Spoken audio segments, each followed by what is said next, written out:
जय सिया राम। तो आज हम ठाकुर जी के परम प्रिय, परम विरक्त, परम निष्किंचन भक्त श्री राका बाका जी के बारे में चर्चा करेंगे। अपने श्री कथा रसिक श्री सीताराम जी को श्री राका बाका जी का चरित्र सुनाएंगे। जैसे हमने पिछले कथा में पंडरीनाथ जी का चरित्र सुना, पुंडरीक भक्त जी का चरित्र सुना, उन्हीं के प्यारे भक्त पंडरीनाथ के श्री विट्ठल जी के प्यारे भक्त श्री राका बाका जी, ये नामदेव जी के समकालीन भक्त थे। इनका पूरा एक समूह था। 13वीं और 14वीं विक्रमी में पूरा समूह मुक्ता भाई, जना भाई, श्री राका बाका जी, नामदेव जी, श्री त्रिलोचन जी और भी बहुत तुकाराम जी, ये सब समकालीन भक्त थे और श्री विट्ठल के बहुत प्यारे भक्त थे, पंडरीनाथ के दुलारे भक्त थे। इनके लिए तो वो प्रत्यक्ष थे, केवल एक श्री विग्रह नहीं थे, प्रत्यक्ष ठाकुर जी इनसे बात करते थे, इन्हें दर्शन देते थे। तो आज इन्हीं की कथा। तो श्री राका बाका जी पति पत्नी थे। श्री राका जी पति का नाम है और श्री बाका जी उनकी पत्नी। तो श्री राका बाका जी पंढरपुर में ही रहते थे। ब्राह्मण कुल में इनका जन्म हुआ था। राका जी के पिता श्री लक्ष्मी दत्त जी ऋग्वेदी ब्राह्मण थे, खूब संत सेवा करते थे और ऐसी ही इनकी माता श्रीमती रूपा देवी भी थी। दोनों खूब संतों की सेवा करते थे, खूब प्रेम से उनके सब बिना किसी इच्छा के, बिना किसी लालसा के संतों की निष्काम भाव से सेवा करते थे। इतनी सेवा करते थे कि इनसे प्रसन्न होकर एक बार स्वयं ठाकुर जी संत वेश में इनको दर्शन देने आए। तो एक बार की बात है, संत स्वरूप में श्री ठाकुर जी, श्री पंडरीनाथ जी इनके समक्ष आए।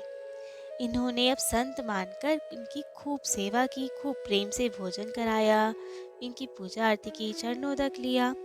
अब तो ठाकुर जी इनकी सेवा से इतने प्रसन्न और कहा कि कोई वरदान मांगिए। इन्होंने कहा कि नहीं भगवान, हमें तो ठाकुर जी की सेवा में, संतों की सेवा में खूब आनंद आता है, हमें कुछ नहीं चाहिए। जबकि श्री राका बाका जी श्री राका जी उस वक्त उत्पन्न नहीं हुए थे, उनका प्राकट्य नहीं हुआ था, तो उनके माता पिता उस वक्त निसंतान थे। श्री लक्ष्मीदास जी और रूपा देवी जी वे निसंतान थे।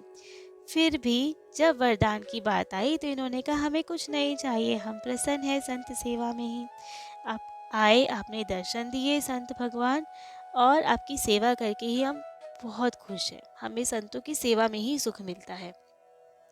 परंतु अब तो वो स्वयं ठाकुर जी थे, वे तो सब जानते हैं, वे तो जिद पे अड़ गए, नहीं आपको कुछ मांगना पड़ेगा। इन्होंने कहा हमें कुछ नहीं चाहिए। अब ठाकुर जी ने अपनी बातों में लेना स्टार्ट किया। उन्होंने कहा अरे, आपके विवाह को तो लगता है काफ़ी समय हो गया आपको देखकर, तो बाल गोपाल कहाँ हैं आपके, उनके भी तो दर्शन कराएं। अब तो ये क्या बोलते, ये तो निसंतान थे। तो इन्होंने कुछ नहीं कहा, सर झुका लिया। तब फिर संत भगवान ने फिर से बोला कि अरे, आपके बाल गोपाल कहाँ है। तब बात हुई, उन्होंने फिर भी कुछ नहीं बताया, परंतु श्री रूपा देवी जी की आंखों में आंसू आ गए कि क्योंकि उनकी तो संतान थी ही नहीं। तब तो उन्होंने कहा अच्छा, मैं समझ गया, आपकी कोई संतान नहीं, तो अब मैं आपको वर देता हूँ कि आपके एक परम निष्किंचन विरक्त भगवत भक्त का जन्म होगा। और ऐसा कहकर वे संत भगवान वहां से चल दिए। अब ठाकुर जी का वरदान था, सत्य तो होना ही था। कुछ समय पश्चात विक्रमी संवत 1347 में श्री राका जी का जन्म हुआ। और जैसा कि उनको वरदान मिला था, वो सच में परम विरक्त और खूब भगवत प्रेमी संत थे, भगवत प्रेमी भक्त थे। उनके खूब प्रेम से भक्ति करते थे।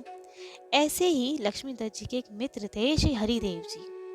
उनको भी संतों की कृपा से ही एक कन्या रत्न की प्राप्ति हुई थी, जिनका नाम रखा गया था बाका जी। ये राका जी से 4 साल छोटी थी। दोनों ही संतों की कृपा से प्रकट हुए थे, तो दोनों में ही बचपन से ही भक्ति के संस्कार थे। बहुत बहुत प्रेम करते थे ठाकुर जी से और कुछ नहीं चाहते थे उनसे। उनकी भक्ति किसी लेन देन की मोहताज नहीं थी कि हमें ठाकुर जी ये दे दो और ये, उनके दर्शनों की भी इच्छा नहीं थी। बस ठाकुर जी को खूब सेवा प्रदान करनी है, उनसे खूब प्रेम करना है, केवल भक्ति करनी है। और कुछ नहीं चाहिए ठाकुर जी से। तो समय आने पर जब दोनों बड़े हुए तो राका जी और बाका जी का विवाह हो गया और ये खूब प्रेम से संत सेवा में, भगवत सेवा में लीन रहे। इनकी एक पुत्री का भी जन्म हुआ। अब राका जी और बाका जी ब्राह्मण कुल के तो थे, तो लेकिन फिर भी राका जी ने कभी भी कोई ऐसा ज्योतिष का कर्म या टीचर का कर्म, ऐसा कोई भी कर्म नहीं करना स्वीकार किया। वो कोई भी ऐसी जॉब नहीं करते थे जिससे कि भगवत भजन में बाधा हो, कि ज्योतिष का कर्म भी करेंगे तो बहुत लोग आएंगे और उन्हीं सब में उलझे रह जाएंगे। अगर हम अध्यापक भी बनेंगे तो वहाँ पे भी बहुत समय नष्ट होएगा, बच्चों को पढ़ाना, सिखाना, उसका चिंतन करना। तो ये ऐसा कोई काम नहीं करना चाहते थे जिससे भगवत भजन में बाधा हो।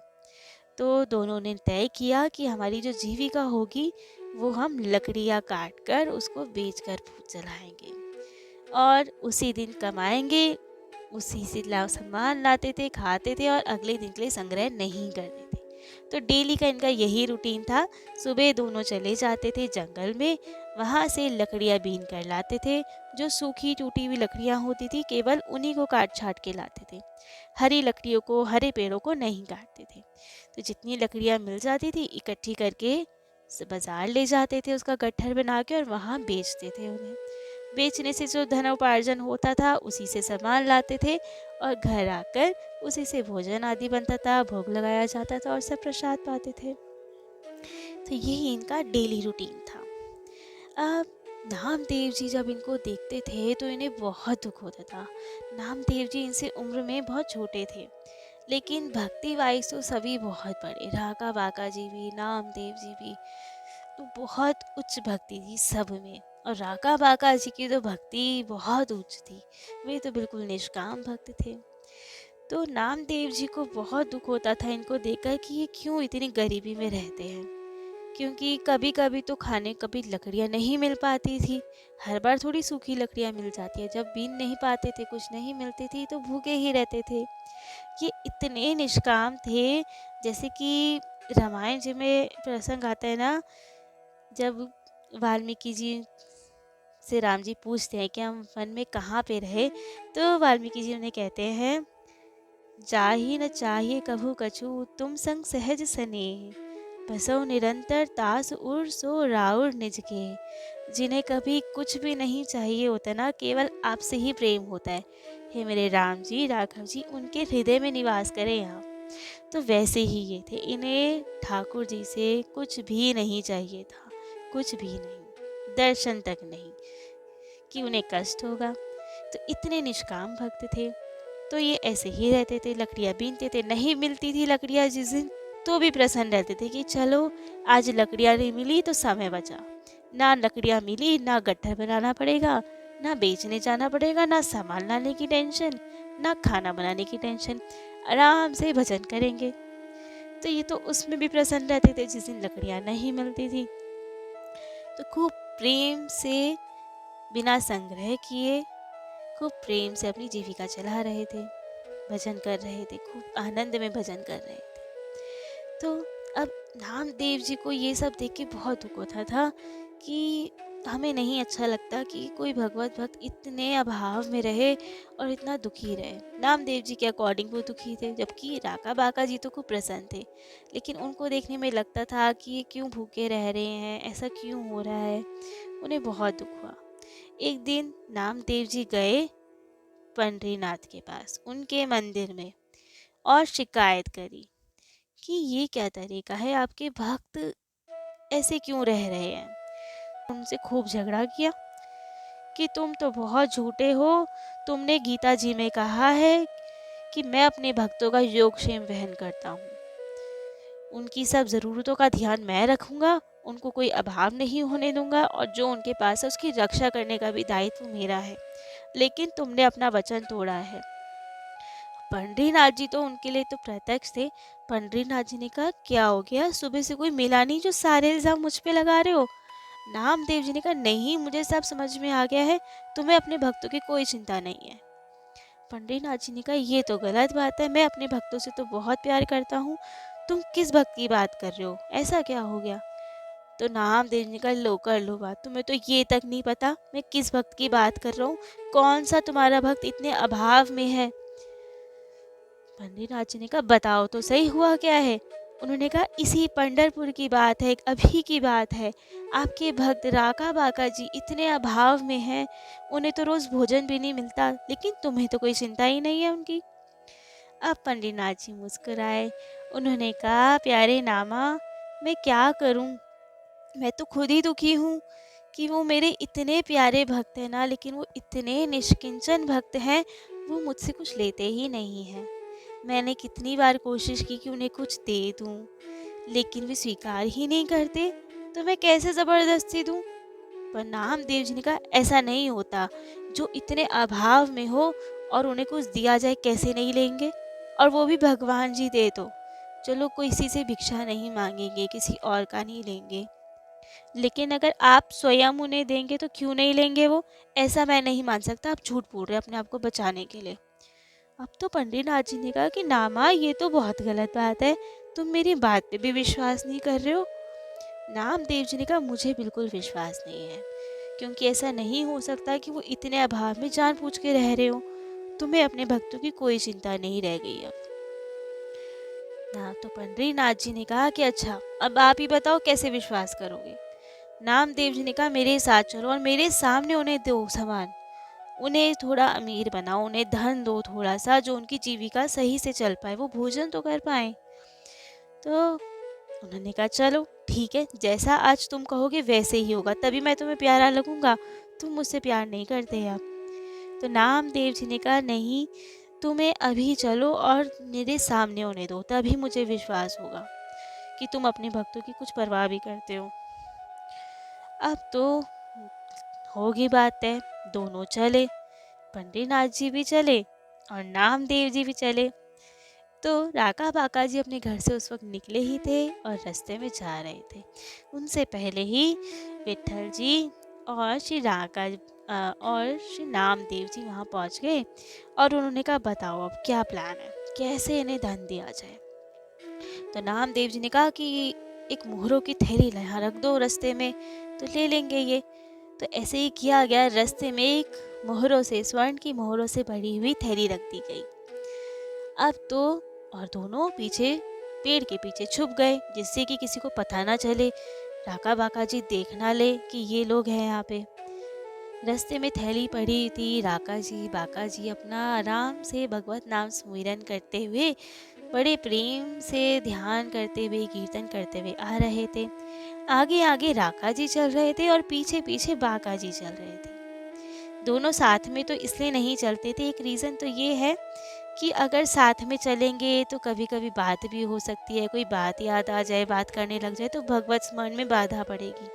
इसलिए दोनों थोड़ा अलग अलग चलते थे, जिससे वो अपना कीर्तन कीर्तन भजन करते हुए जाएं और ये अपना भजन करते हुए जाएं। तो आगे आगे राका जी चल रहे थे। अब कीर्तन करते करते जाते हुए उनकी नज़र अचानक पड़ी वो थैली पर, जिसमें स्वर्ण मुद्राएं भरी हुई थी। अब तो राका जी बड़े घबराए कि अरे थैली पड़ी हुई है। फिर उन्होंने पीछे देखा, बाका जी आ रही है। इन्हें लगा कि बाका जी अब स्त्री है, स्त्रियों का स्वाभाविक स्नेह होता है स्वर्ण में, और गरीबी भी बहुत है। तो राका जी को लगा कहीं हमारा वैराग्य पे पानी ना फिर जाए और राका जी का मन ना मचल जाए स्वर्ण को देखकर, और सब हमारी ये सब खराब ना हो जाए, जितना अभी तक हमने इतना भजन किया और सब मिट्टी में ना मिल जाए। तो उन्होंने कहा इसे छुपा दिया जाए, जिससे बाका जी की नज़र ना पड़े इस पे। तो उन्होंने मिट्टी उठाई और थैली पे डालने लगे। अब बहुत दूर तो थी नहीं बाका जी, तो पहुंच गई वो पास में और बोला कि आप ये क्या कर रहे हैं। राका जी ने कहा नहीं नहीं कुछ नहीं कर रहे। कह रहे नहीं आप बताओ ये मिट्टी से क्यों खेल रहे हो, आप क्या कर रहे हो। राका जी ज़्यादा देर तक नहीं छुपा पाए, उन्होंने बताया कि यहाँ पे स्वर्ण की थैली थी और मैं थोड़ा डर गया था कि कहीं आपका मन ना मचल जाए स्वर्ण लेने के लिए। तो राका जी बहुत तेज हंसी। उन्होंने बोला अरे आपकी बुद्धि में अभी भी स्वर्ण और मिट्टी में भेद है क्या। तो राका जी तो सुनते ही रह गए कि बाका जी क्या कह रही हैं। बाका जी ने कहा कि दूसरे का धन, पराया धन वो मिट्टी के समान है, मिट्टी पे मिट्टी डाल के आप कौन सी चतुराई कर रहे हो। अब तो राका जी ये सुने और बस उनकी तो इच्छा हो रही थी कि बस इनके चरणों में गिर के प्रणाम करें। राका जी ने कहा कि मैं तो सच में राका रह गया, रही के रंग भजे प्रसन्नचित याते नाम है राका। राका जी, अभी तक मेरा नाम इसलिए था कि मैं रंक होकर भी भरिया से प्रसन्न चित्त से भजन करता हूँ, इसलिए मेरा नाम राका पड़ा था। लेकिन आज मैं ज्ञान के हिसाब से तो सच में रंक रह गया और आप बाका बन गई। उत्कट ज्ञान विराग हेतु पत्री नाम है बाका, इसलिए आज तो आज बाका रह बन गई। उत्कट ज्ञान का आपने प्रदर्शन किया, इतना वैराग्य है आप में, सच में मैं तो मिट्टी पे मिट्टी ही डाल रहा था और ये बात मुझे समझ नहीं आपने ये पहचानी, तो आप बाका है, मैं तो रंक राका ही रह गया। अब वो बहुत प्रसन्न हुए कि उनकी पत्नी उनसे बहुत कदम आगे निकल चुकी थी भक्ति में, परंतु फिर भी उन्होंने कहा आगे चलो, इस पे इतनी इम्पोर्टेंस मत दो। अब दोनों आगे गए जंगल में। अब तो जा रहे थे वो भजन कीर्तन करते हुए। अब तो ठाकुर जी नामदेव जी की ओर देखा, बोला देख लिया तुमने, मैं यही तो कह रहा था कि मैं इन्हें कितना भी देने का ट्राई करूं, ये लेते ही नहीं है। अब तो आपके सामने प्रत्यक्ष है, अब तो मेरी बात मानोगे आप कि मैं अपने भक्तों का ध्यान रखता हूँ, लेकिन ये ऐसे भक्त हैं जो कुछ लेते ही नहीं है मुझसे। नामदेव जी ने कहा कोई बात नहीं, हो सकता है इन्हें पैसों से मोह नहीं है, कोई बात नहीं, कुछ और तो कर सकते हैं हम इनके लिए, कुछ तो हेल्प कर सकते हैं ना, जो इनकी गरीबी थोड़ी दूर हो जाए। ठाकुर जी ने कहा अब क्या सबूत चाहिए तुम्हें? उन्होंने कहा ये लकड़ियाँ बीनने जा रहे हैं जंगल में, हम इनकी हेल्प करेंगे, सारी लकड़ियाँ बीन बीन के रख देंगे, इन्हें कर परिश्रम नहीं होगा, इन्हें बहुत सारी लकड़ियाँ भी मिल जाएंगी, तो धन ज़्यादा आएगा इनके पास और मेहनत भी कम लगेगी। ठाकुर जी ने कहा कि सोच लो, फिर कुछ उल्टा पड़ जाएगा। नामदेव जी ने कहा नहीं, अब तो हमें यही करना है, हमें इनकी गरीबी दूर करनी है, इनके लिए हेल्प करनी है हमें।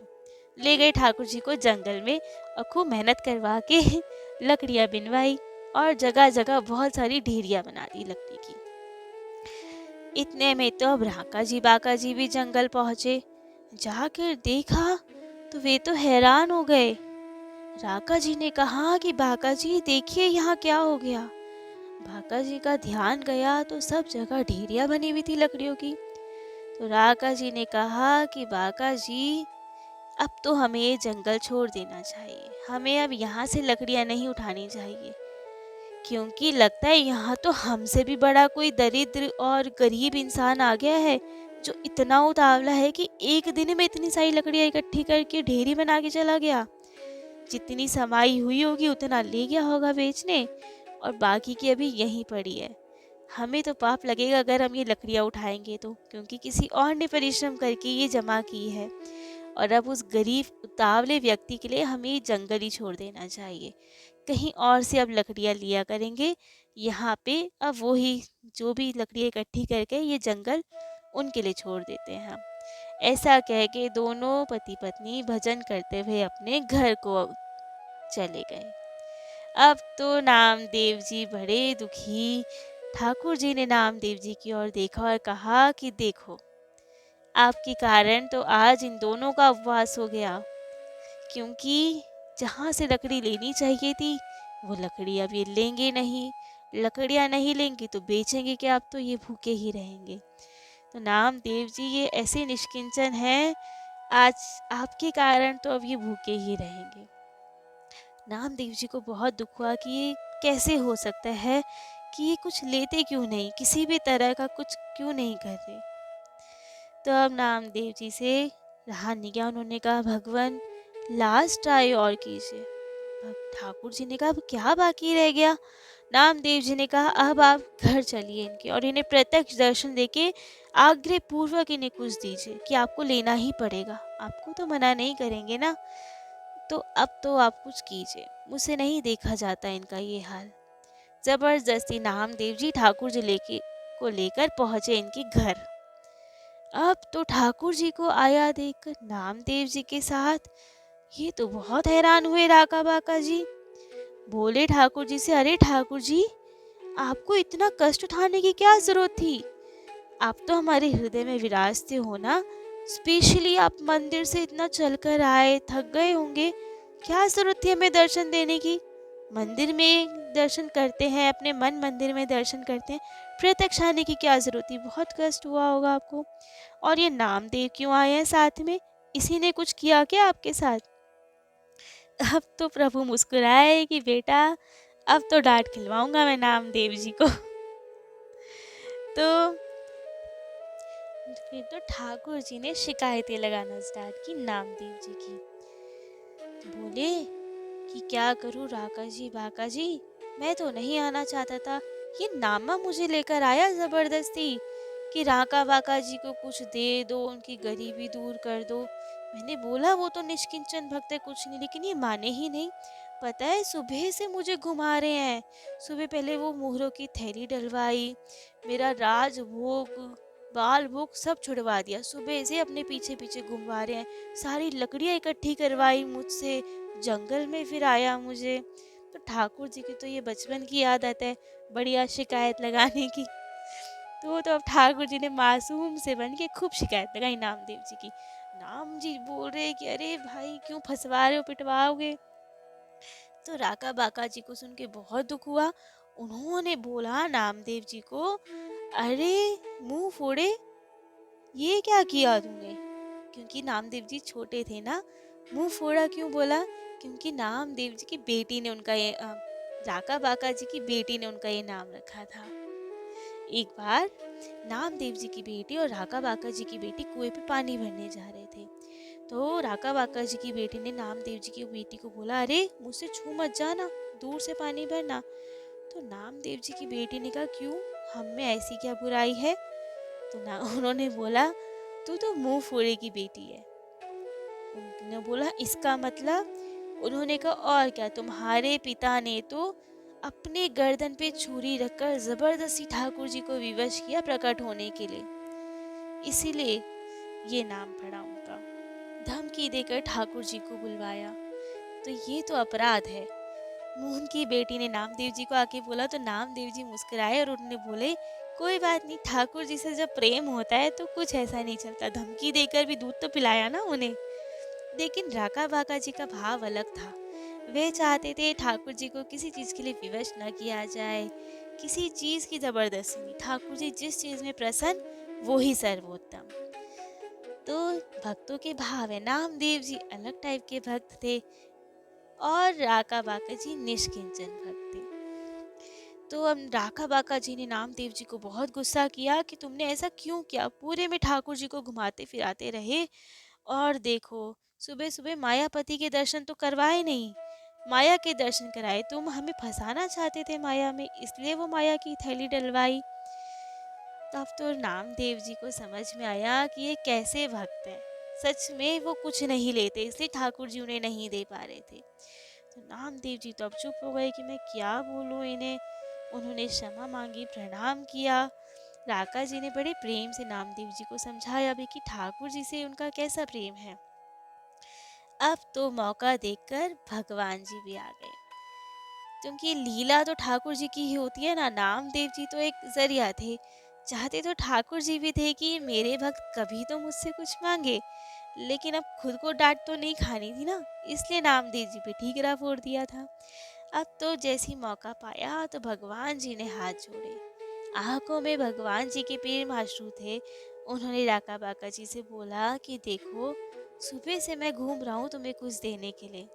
सुबह से ना मैंने भोजन किया ना जल पिया, केवल इसलिए कि तुम्हें कुछ दे पाऊँ। तुम मुझसे इतना प्यार करते हो, कभी कुछ नहीं मांगते, मैं तो ऋणी हूँ तुम्हारा।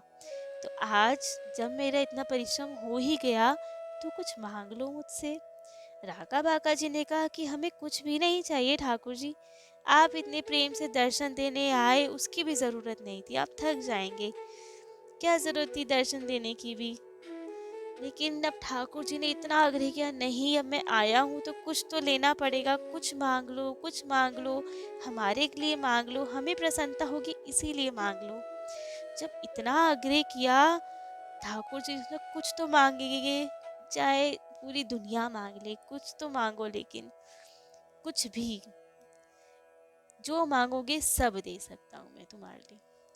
तो राका बाका जी ने कहा कि भगवान, जब आप इतना आग्रह कर रहे हो और आपकी प्रसन्नता ही इसमें है कि हम कुछ ले लें आपसे, तो ठीक है, अपनी किसी पोशाक का, जो बहुत पुरानी पोशाक हो, जो आप पहनते ना हो अब, उसका कोई पटका या छोटा सा कोई वस्त्र, हमें बस वो ही प्रसादी दे दीजिए, हमें इसके अतिरिक्त और कुछ नहीं चाहिए।